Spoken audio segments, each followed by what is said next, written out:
Magandang araw, narito ang inyong mabilis at daily news update mula Japan, Pilipinas at iba't ibang panig ng mundo.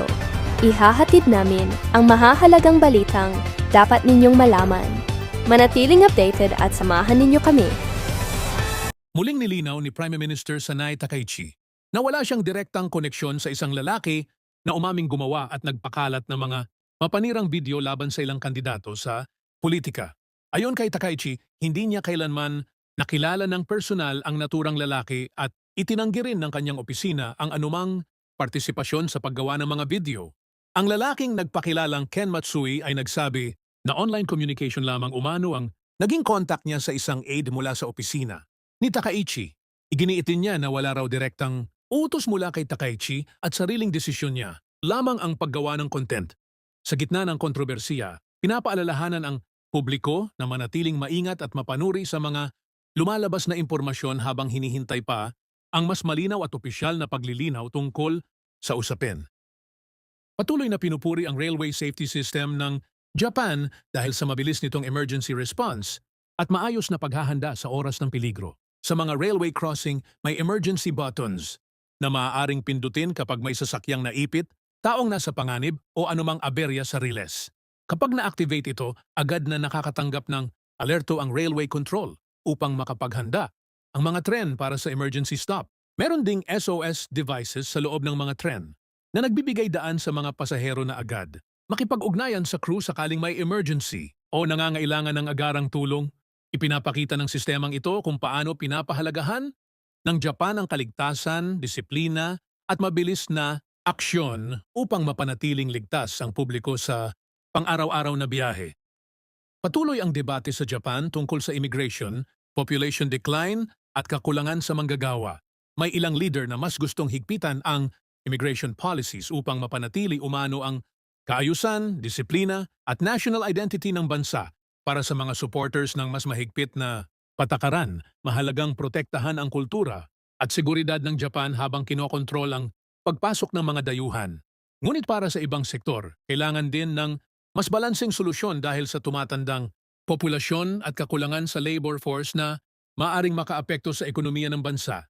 Sa kabuuan, ipinapakita ng usaping ito na hindi lang simpleng immigration issue ang kinakaharap ng Japan kundi isang mas malalim na hamon sa pamamahala, ekonomiya at kinabukasan ng lipunan.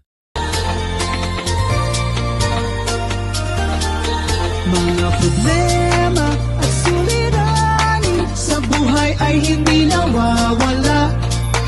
Tanging kailangan ibay ng puso upang ikaw ay di maging kawawa. Mag-usap tayo at gagaan mga problema nyo.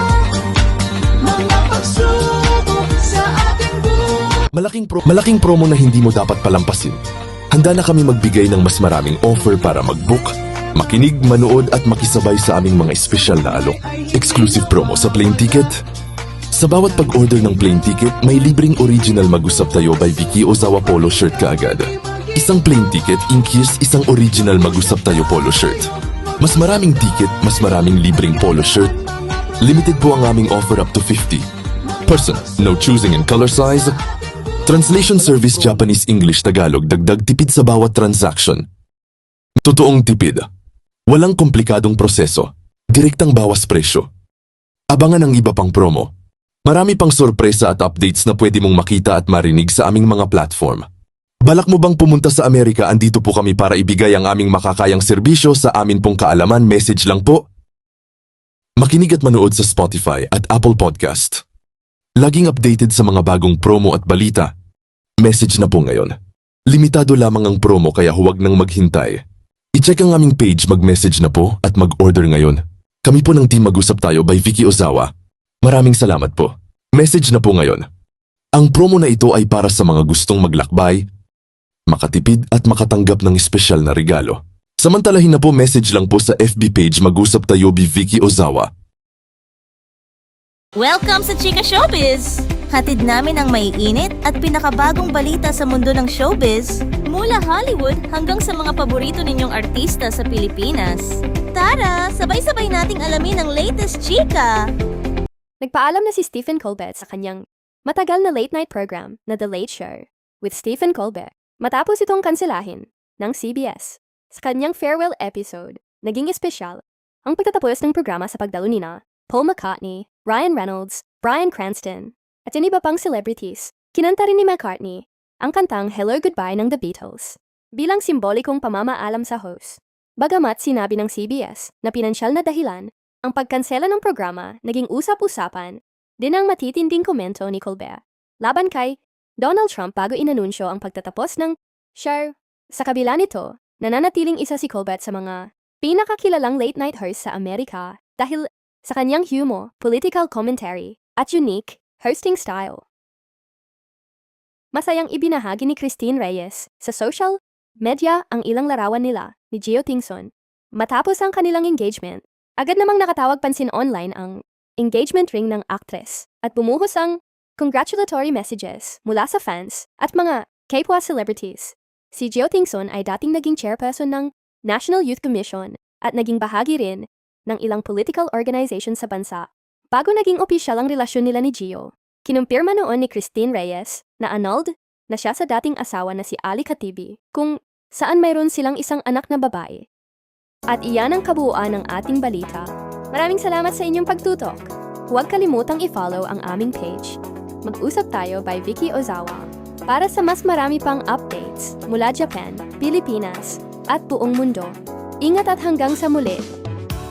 Before we end, we invite everyone to like, share, and subscribe to our page.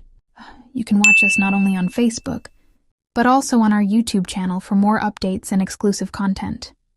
We also have original 100 Pinoy diaries and 95 Tagalog quotes at Spotify and Apple Podcast.